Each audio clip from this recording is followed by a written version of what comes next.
Welcome to another episode of the Empowered Half Hour. And I'm so excited to bring you today's guest. I am bringing you today best-selling author, podcast host, and master coach, Elle Russ. I was on her show a couple weeks ago. I think we became instant friends, and I was like, you have to come on my show. So Elle, welcome to the show. Thank you. It's just sometimes you meet people through all these years of podcasting and like right away, you're like, this is my people right here. This is what we're talking about. This is my kind of lady. So really grateful to be here and chat with your audience today. Yeah, that's cool. So I don't know, for those of you who aren't watching and listening, which is most of you, right behind Elle, she has a book titled Confident as Fuck. And this is like so up my alley. I wish I would have named a book like that because it's just in my DNA to kind of curse like that and also own the empowerment of that. Like that is so freaking cool. So today's conversation is going to be centered around confidence, empowerment, and all of that strong energy that comes with that. But Elle, I would love to ask you, what's your backstory? How did you get to this point of owning that message, confident as fuck? Because that's like, it takes a lot to own that. And I'm pretty sure you have a good story behind that. Well, it's also seemingly pretty cocky, isn't it? I know, that's why I like it. Confident as fuck. And I am confident in saying that. That doesn't mean that if you come to me and you ask me to teach you how to bungee jump, clearly I'm not confident in that. You're going to die, right? So obviously, some people say what everyone needs to know right off the bat is that what is confidence? And just here's the general definition. It literally is just the sum of the thoughts you think and the actions you take. That's all it is. It is the sum of the thoughts you think and the actions you take. The thoughts you think and the actions you take are absolutely within your power to change. Now, there could be someone at ground zero who can't even talk to people. They're so debilitatingly shy. Great. Well, that person would need to get a social coach. That requires a little bit more psychological, professional intervention. Most people are not at ground zero. So then we've got to really talk about it from that perspective. So it's available to everyone. I want everyone starting listening. Oh, no, I can't be. I've never been this way. Or, oh, you've always been this way. And I get that. While I might have had more of a confident baseline, it's not that it didn't get chipped away at over the years. This is what happens to everybody. We're kind of born confident, unless you're beaten white out of the womb or something from a parent. But you're kind of born confident. You're like, give me that. No, this is mine, right? No problems declaring your worth and everything that you want. But then something happens. The teacher tells you you're not going to be anything. The parent tells you you're a loser. And now you go through life and your confidence is getting chiseled away at. So for me, I was sort of confident. But then when I was 22 years old, I was in the corporate world, being confident, being a badass, kicking ass. And then suddenly, out of nowhere, both of my hands and arms stopped working, became completely disabled. Still to this day, have a very serious hand disability. It's a permanent injury. I am rated by the California court system at 40% disabled. So if you're in a wheelchair, you're about 60% is what they rate you. Makes sense. Upper extremities, lower extremities. You can only imagine what this did to my confidence. Suddenly I'm out of a job. Wow. I'm a couple years in after college. I'm killing it. I'm like, yeah, I'm going to make it in this world. I'm rocking it. And now I have no job prospects because 99, now this is in 1997. There was no podcast, YouTube. There was nothing. People weren't even using cell phones. So it's not like you could just go make a name for yourself like you can now. You can just get on YouTube and start talking. Couldn't do that then. So here I am, and I am immediately just catapulted out of 99.9% of every single job in the world. Because every single job that you can think of right now involves the repetitive use of your hands, which I cannot do. So I'm speaking to you now. I write books with my mouth. I can use my hands. It's not like I can't use them. I can play a game of ping pong with you. I can go stand up paddling. I just can't use them like everyone else can 8 hours a day. So that was a huge hurdle. Wow. I got smacked down. I'm an alpha female. All of a sudden, I'm embarrassed and ashamed. I don't want to tell anyone I'm disabled. Like, you know what I mean? Who's going to want to be with someone? Yeah, I mean, that's like a big mental shift from especially coming out of college, entering corporate world, kicking ass at it. And then all of a sudden, wow. All of a sudden, it's like, you're done. And I'm thinking, oh my God, what am I going to do with my life? And my first thought of shame was I was sitting in my apartment in San Francisco at the time. And I thought, who's going to want me? Like, I'm 22 and I can't use my freaking arms. I can't be a mom. I can't cook. I can't do anything like household, relationship kind of role. I can't do any of this stuff. And frankly, I had to be honest. I was like, would I want to date a guy whose hands were ruined for life at the age of 22? And the answer is no. And so there was my first thought of shame, that worthlessness, that who's going to want me? No one's ever going to want me. And that breeds some bad shit, right? That can get in there. So I had to turn it around. But what I noticed, and the real reason I wrote this book, is not only my personal little journey, but because people have been coming to me for this forever. I've been getting calls from friends from college like, hey, can you look over my paper to write it? Either that with writing, or it's been, hey, I got a bully at work I need to come back to. How do I deal with this person? How do I ask my boss for a raise? Everyone was coming to me for pep talks and encouragement on things that just required speaking up and confidence. And I realized, my God, this is like It's everybody. become your Really crazy. superpower, right? Yeah, but then here's the thing, and I want to share this with everyone. It's not me on the Oracle at Delphi dispensing, prophecies. It's also us learning from the people that lack confidence, because to tell you what they have. They have diplomacy. They think a little bit before they speak. When you're ultra confident and you're alpha, sometimes you don't. We got that to learn from people. Guilty. You know what? Yeah, guilty. I'm sure you are. You know what else we're guilty of? Hi, not being vulnerable. Been an issue for you? Yeah, probably Mhm. as an alpha female, right? So they're more vulnerable. They're more open to receiving, whether it be compliments or help. Confident people have that issue. They're like, have issues delegating. Help was a big one for me Mm-hmm. that has taken like effort. Now I'm good at it, or at least decent, but it took conscious effort to ask for help and not only ask, but then receive it, what you're talking about. But we can look at them and go, hold on a minute. They might be learning stuff from us. We can learn stuff from them. It's really wise.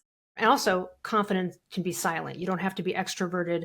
People like Becca and I, you can be the quietest person in the room. I know many of those. So you don't want to ever misgauge someone's confidence or think that they're confident because they're on a stage talking to 50,000 people. That person could get off that stage and be a fucking people pleaser and have miserable relationships. I've seen it 100 times. I wrote examples of this in my book.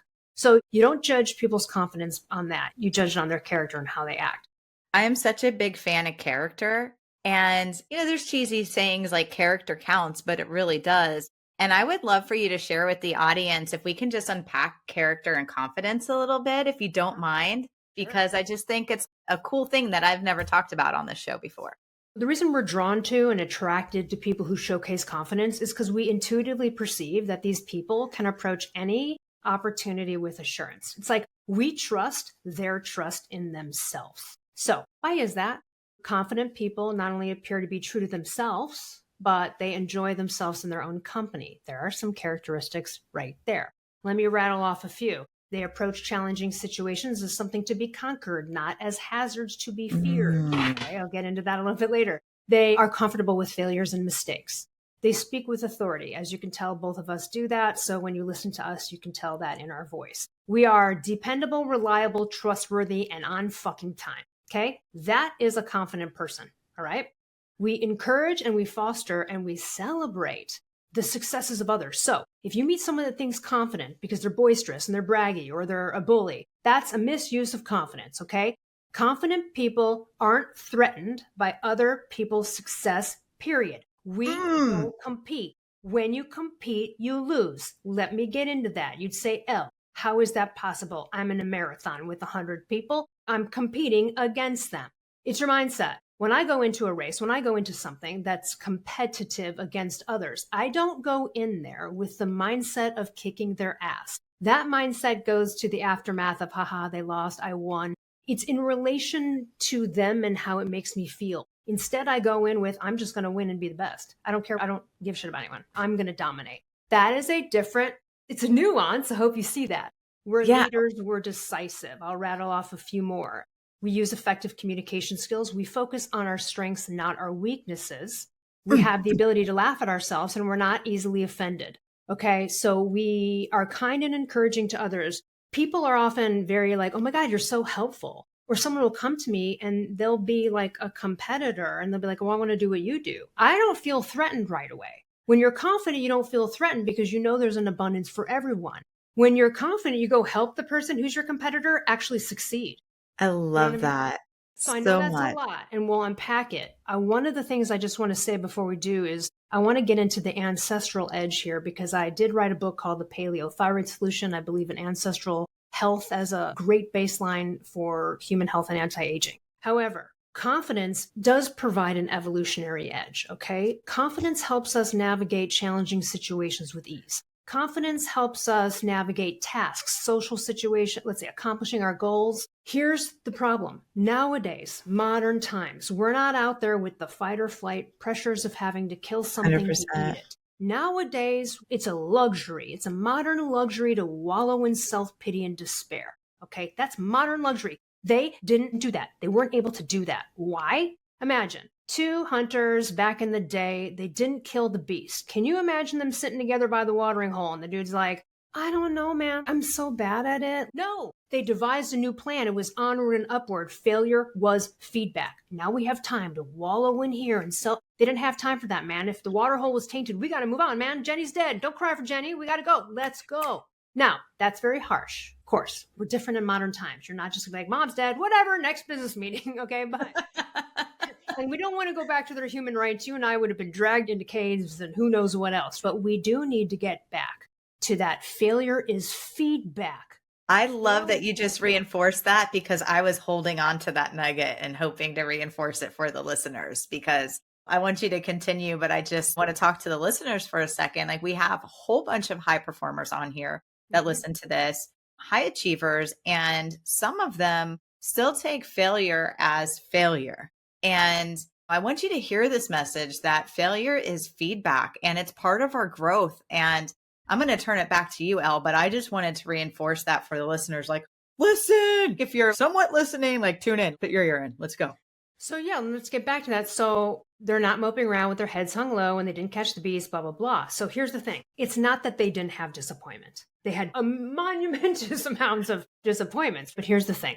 To a hunter-gatherer, a victim mindset would be a recipe for death. It's a recipe for death and disaster. They didn't have time for that. And in this life, it's not a recipe for physical death, but I guess you could say like the death of your soul or not fulfilling your purpose. So there's a survival required that the ancestors regrouped and forged ahead to the next challenge when they faced unfavorable circumstances, right? So they did things with a purpose, a goal. Maybe had the outcome not been to their advantage, they likely accepted it and moved on. They might have tried again later and devised another plan, but they moved on. It's onward and upward thinking. It's not that they're not simmering in the disappointment. They didn't catch the beast they're not going to eat. That's going to suck. But they didn't sit there completely crying about it. The response was, what do we do next? How can we do it better? Devising new plans. This is the message I want to impart on you because it's in our DNA as humans. We are no different DNA-wise than a hunter-gatherer ancestor 60,000 years ago. Yeah, 60,000 years ago. The Bible's only 3,500 years old, right? And talk about that reinforced DNA. And now we're in a day and age, how you were saying, where we get to choose whether we want to be challenged or not. More often than not, people sit in their despair. And we see it in the rise of disease, dysfunction, even death. And I really love what you said when you were not striving for this more. You said something about your soul taking a hit and not feeling purpose driven. And I don't know if you'd like to expand on that, but that really caught my ear as you were talking. So here's the thing. If you're in any kind of victim mentality, you feel as though bad things just keep happening to you, kind of. Everything's happening around you. You may even feel that everyone's against you. You don't really take any responsibility. It's as though everything's out of your control. Our hunter-gatherer ancestors, right? They took everything in their control. They felt it was in their control. They had nothing else but them. If you're in a tribe, you're wandering around, you don't call a buddy in another area for advice. You only have your wits and devices. And like you said, it is a great contrast to think about the fact that we get to choose to struggle if we want. We do not have fight or flight selection pressures. So then they kind of go up here. And I don't know if I'm clarifying your question. Maybe my mind got off. Did I clarify? No, that was good. And you had just also said something that, how it was tied to soul and purpose. And I was like, I caught that. And I was like, I want to ask Elle about that. Right. Because here's the thing. Your failures are hits, but they will actually add up to be regrets. And so if you don't have the onward and upward, if you don't see failure as feedback, you're just not going to move as fast towards your goal. And then what's going to happen is, and this is what I find a lot, and this is why people come to me, or as coaches, this is what we do. People want accountability. They want to move forward, but they kind of simmer in a limbo uncertainty. And I mean, look, there's probably a lot of people listening that have things that they want to do, and they've been thinking about it forever, but then they don't do it.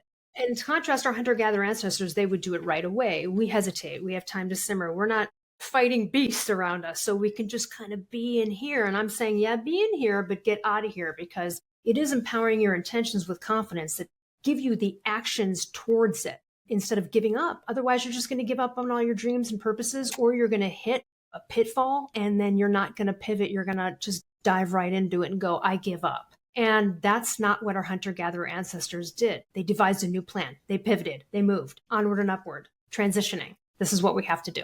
I love that you just ended there, because I'd like to ask you a question, which is kind of just going to be a natural segue from where we just ended. But how would embracing this concept empower someone's life? Like you had mentioned, people, they have their dreams, they're not taking action on them and things like that. So maybe you want to take it there, but I would really just open this up as like, if people embraced what you were talking about, how would it change and empower their life? Because it's opportunity minded. Do you know what I mean? I guess that's really it. I mean, if you want to put it in a nutshell, one of the pitfalls to this, and I'll just throw this out there, because while some people are powerhouses and are not, quote, shy, most of the people that I've coached, for example, when I did a writing program, I coach people who want to write books. This comes up every time. It's really not about what they're writing. It's always about what's Joan going to think. Yes. What are colleagues going to think? They're already at the end to what people will think of them debuting the project before they fucking wrote it. There's always an element there. So you can be really confident and do stuff, but still have that element. And if there is that element in there, then you've got some stuff to work on. That's okay. It can be changed. It's just the light to let you know. And I want to say something about shyness, any element of shyness. There's a very harsh quote. It's harsh, but it's true, man. I got to just say it. There's a guy that his name's Andre Debus, and he says this about shyness. Shyness has a strange element of narcissism. The belief that how we look, how we perform is truly important to other people. Bitches, they don't care. They don't care. They don't care. And I know we think that, I know, I've been through it all. They don't care. And so what do you think? That was a hunter-gatherer mindset. I don't care. Let's move on. So Joan died. Yeah, it's sad. I'm going to miss her, but we got to go. Yeah, we got to go. I'm not saying they flipped their psychology that quickly. There might have been crying for a week and confusion, obviously, if it was the first person that died in the tribe. So hopefully that kind of gave a little. No, that's awesome, because, I think a lot of people do. They might have a dream they want to explore, and their confidence is somewhat teetering because they care about what other people think. And what I have to say is you might lose friends. Listen, when I started writing books and speaking, I lost probably 3 friends. But guess what? I gained purpose. I gained a mission. I am making an impact in the world. I am meeting people like you, Elle, and like my whole world changed when I was able to get through that block. And it is just that. It's a block. You have this whole big, beautiful world. I love that you said opportunity in your answer too. And I would love to unpack that a little bit, because I think so many people can see the problem. Like, oh my God, what is Susie going to think if I write this book? Well, Susie might freaking hate it, but you might find 5 other people that you changed their life by what you wrote. And so let's talk about the opportunity side of things. I'll give a couple examples. One time someone asked me, they said, in this exact tone, they were like, Elle, do you think that I would make a good coach? And I said, no, because the way you just asked that tells me absolutely not. No, you wouldn't. It'd be terrible. The fact that you're asking the question means no, as of right now. You shouldn't even be asking that question. It should be, I think I'm going to be a good coach. What do you think? So a lot of people go for ideas because they think they might be good at something. I just want to throw that out there. And then as far as getting back to opportunity, the one I get the most is, what if I try and it's a disaster and it fails? Or what if it doesn't work? Then you are exactly where you are right now. So, okay, nothing's changed. Great. So you can take a shot and fail or never do it. And you're going to wonder for the rest of your fucking life whether you ever did it. I'll guarantee you that shit. You will wonder for the rest of your life why you didn't write that book, why you didn't do that thing, or, I wish I could have done that. And that's the reason to do it. And I want to say something about confidence. It's compounded and it's not comfortable, man. No one wants to speak up. Look, it's comfortable for me, but I love that you said it's not comfortable, because as you're working through those layers, like when I was peeling through my layers and working through them and rising into this new version of myself, I think I did barf like twice. It's gross. It's uncomfortable. And when I've coached people and they have to make a small step, like speaking up to their hairdresser, I want to say this about confidence. Speaking up about anything, when you are lacking confidence and self-esteem, you see it as it might be, speaking up will be confrontational. It Doesn't have to be at all. When you're confident, there's no confrontation really unless you want it. So that's another misgauge of life, that people who aren't confident is thinking that speaking up is going to cause a confrontation. That's inside of your head. The way you address things do not have to be that way. I love that you I said got that. challenged myself. I tell a story on the podcast where I was on someone else's podcast, and the podcaster was so horrifically bullying awful to me. I had to bully the bitch back in real time before the podcast started. Thank God Damn. I did, or I would have never been able to record that podcast. I had to bully a bully to her face, and she's quite well known. Okay, so now, was that comfortable for me? Oh, no, it wasn't. Oh, no, it wasn't. I mean, my heart was racing. I was shaking inside. But the difference between me and other people is that I do it anyway. And I'll tell you this, to this day, I am so fucking proud. I bullied that bitch back, immediately put her in her place, and of course gave her a great episode, and it was all goody goody and good vibes. She didn't know I feel this way about her. She has no idea. That was not uncomfortable for me. I was shaking. It was a high level thing. I mean, listen, here's a person who, right, has a very big audience, and I'm on their show, and most people would cower. Most people would have not said the things I've said, and then what they would have missed out on a show. So I say that to say that I do it anyway. And I will say that it's compounded in terms of I'm still proud of myself for that one. And that happened like 5 years ago. Still proud of it. This It's shit awesome. fuels you for life. You look back on this stuff, you go, oh, thank God I said that. Because most of the regrets come from people saying, I wish I would have done that. I wish I would Wish have I would have said that. Yes. I don't have Yes. that in my life. It's very rare that I regret because I said it. And it fuels me to this day. When some rando tried to bully me 4 years ago at the gym or some shit, she obviously chose the wrong person and regretted it like horrifically immediately. But I'll tell you that to this day, that still fuels me. I'm like, oh, that was so good. Oh, that worked out so well because I stood up for myself. You're not talking down to me. Nope. Now, sometimes am I going to zip it? Absolutely. Not a time to be authentic and confident in every situation. You got a white lie. If I'm at your house for Thanksgiving and your grandma's got an ugly sweater on and asks me what to think of it, I'm going to fucking lie. Yeah, I'm you're going gonna to be lie like, it's my ass off. beautiful.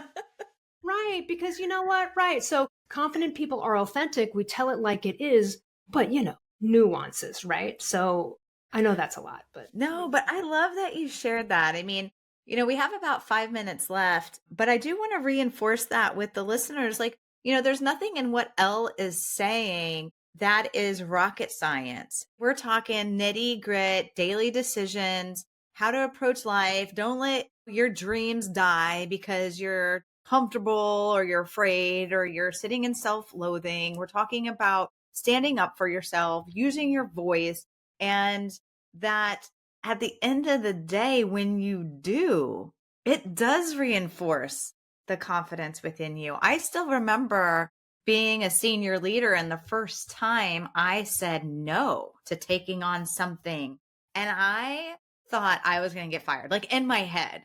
And so I just want to share, based upon something you said, is that no one challenged me back. I was like, I probably was because of said, confidence too. Sometimes you got yeah, to I push said it. a No. confident People are no like, okay. because I couldn't. And they were like, okay, moving on. And I was like, What's holy great is that shit. it's an example now, though. And here's the thing, you bringing it up shows me it's a compounded confidence interest type of thing where it's still a proud moment. Yeah, It was a so triumph. proud. I go back to that all the time. I'm like, I stood up for myself. And you know what it did? Oh, it created space inside me to do the things that I really wanted to do. So, yes, it was also, I could get into boundaries, but I stayed confident in my yes or my no. And my no was to taking on more work, and my yes was to myself. And I still today, I smile ear to ear. So, I don't know if we have time. I mean, I can always give some specifics. My goal really is that I don't like self-help books that are just acronyms and to-do lists. Like, give me some real life fucking examples I want to sink my teeth into so that I can get it. I love That giving is that to what my listeners too. So if we go a few minutes over, go. Okay. Game on. I'm going to just give a couple of quick ones. One has a low confidence, one is high confidence, still needs some work. Low confidence. Here's one where the person thought it was a confrontation. 56 years old. By the way, she's 58 now, since my confidence course has written and become a #1 best-selling author. But before that, she couldn't speak up to her hairdresser.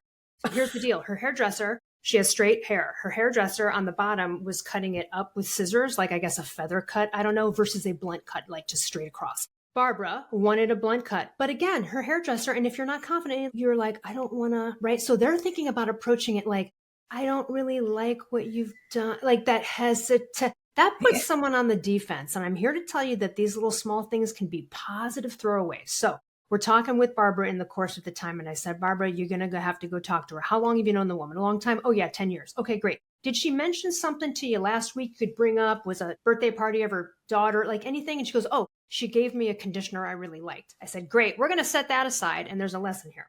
Confident people don't over-justify and over-explain. And this is the perfect example. So I said, great, let's just put this little conditioner you liked to the side. It's going to be your segue out of your uncomfortability. And then you're going to go to her and you're going to do this. It's just going to be real light. It's be like, oh, you know what? I'd love to try a blunt cut moving forward. I know it may take a few or whatever, but I'd love to try that. Oh, by the way, I love that conditioner you sent me.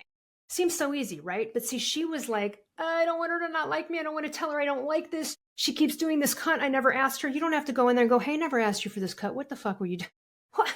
It can be a Just say, yeah, let's try a blunt cut. Try a blunt cut. I think Done. I can try a blunt cut from now on. I know we've been doing it the other way. Oh, and here's the thing. The conditioner was there because when you're not confident, now you're going to talk for 3 hours trying to explain the blunt. So that gets you out of it. Out. So it worked, by the way. It was a no-brainer. She came back. She's like, that was the easiest. I said, it is. It's just that it's in your head that it has to be confrontational or it has to make the other person upset. I And love it doesn't that at all. It's a example. no-brainer. In fact, the woman goes, okay, great. It might take a couple of times. Let's do it. End of story. 2 seconds. In her head for weeks, not getting the haircut she wanted. But dude, this is the stuff. I'm so glad you're just talking about something as simple as a haircut because this is the shit that stays in our heads for weeks. It takes up space. Like, she's going to give me the wrong cut. I'm never going to be able to get it. I'm going to lose the haircut or she's going to hate me. And you have a whole story going on. And it's a throwawayers. It's a real simple positivers. And you don't need to make it something it's not. And that was a really easy one. Has since Barbara Diaz de Leon, you can look her up. She since became the #1 best-selling author of Feel Great in 28.